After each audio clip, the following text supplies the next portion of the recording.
शिव पार्वती विवाह।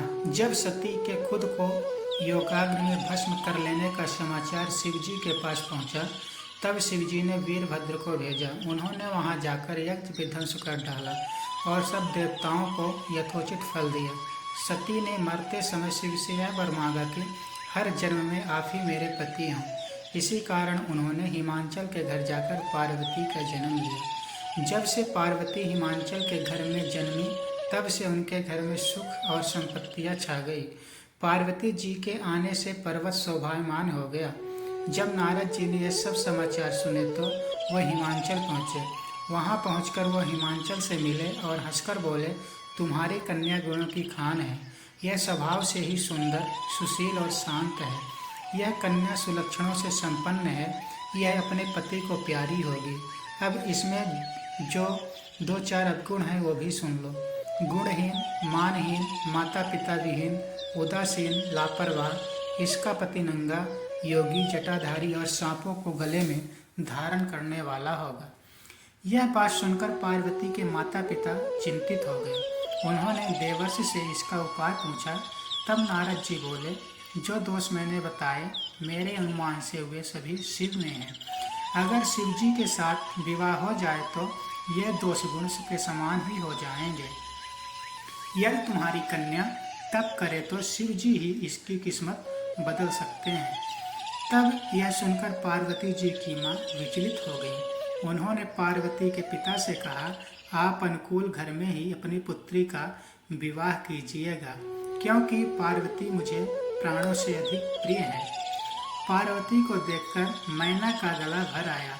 पार्वती ने अपनी माँ से कहा, माँ, मुझे एक ब्राह्मण ने सपने में कहा है कि जो नारद जी ने कहा है तू उसे सत्य समझकर जाकर तप कर। यह तप तेरे लिए दुखों का नाश करने वाला होगा। उसके बाद माता पिता को बड़ी खुशी से समझा करके पार्वती मैया तप करने चली गईं। पार्वती जी ने शिव को पति रूप में पाने के लिए तपस्या आरंभ की, लेकिन शिव को सांसारिक बंधनों में कदापि रुचि नहीं थी। इसीलिए पार्वती जी ने अत्यंत कठोर तपस्या की ताकि शिव प्रसन्न होकर उनसे विवाह कर ले। जब सप्तऋषि सती की परीक्षा लेने गए, तब सप्तऋषि ने पार्वती से जाकर पूछा, तुम किसके लिए इतना कठिन तप कर रही हो? तब पार्वती ने सिकुचाते हुए कहा, आप लोग मेरी मूर्खता को सुनकर हंसेंगे। मैं शिव को अपना पति बनाना चाहती हूँ। पार्वती की बात सुनकर सभी ऋषि हंसने लगे और बोले कि तुमने उस नारद का उपदेश सुनकर शिव को अपने पति माना है, जो सब कुछ चौपट कर देता है। उसकी बातों पर विश्वास करके तुम ऐसा पति चाहती हो जो स्वभाव से ही उदासीन, गुणहीन, निर्लज्ज, बुरे वेश वाला, बिना घर बार वाला, नंगा और शरीर पर नागों को धारण करने वाला है। ऐसे वर्ग से मिलने से कहो, तुम्हें क्या सुख मिलेगा? अब हमारा कहा मानो, हमने तुम्हारे लिए बहुत अच्छा वर चुना है।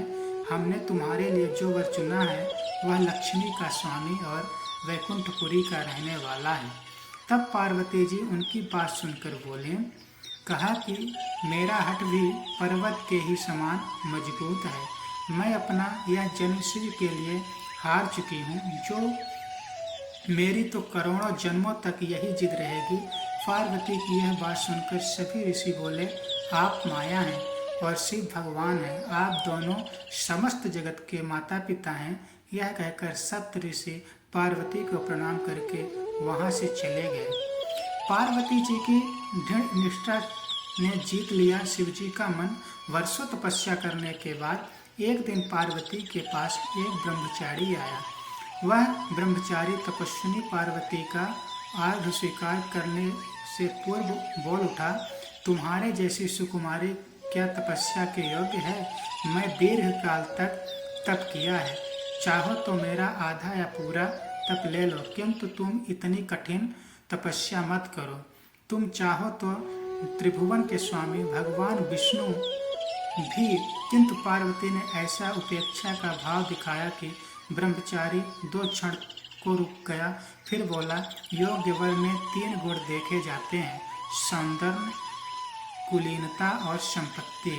इन तीनों में से शिव के पास एक भी नहीं है। नीलकंठ, त्रिलोचन, जटाधारी, विभूति पोते, सांप लपेटे, शिव में तुम्हें कहीं सौंदर्य दिखता है? उसकी संपत्ति का तो कहना ही क्या, नग्न रहते हैं, बहुत हुआ तो चमड़ा लपेट लिया है, और कोई कुछ नहीं जानता कि उनकी उत्पत्ति कैसे हुई।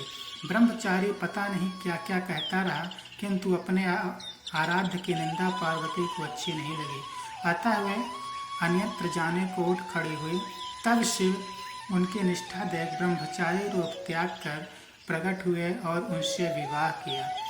जहाँ दृढ़ लगन, कष्ट सहने का साहस हो और अटूट आत्मविश्वास हो, वहाँ लक्ष्य की प्राप्ति अवश्य होती है। बोलिए शंकर भगवान की जय, माता पार्वती की जय। हर हर महादेव।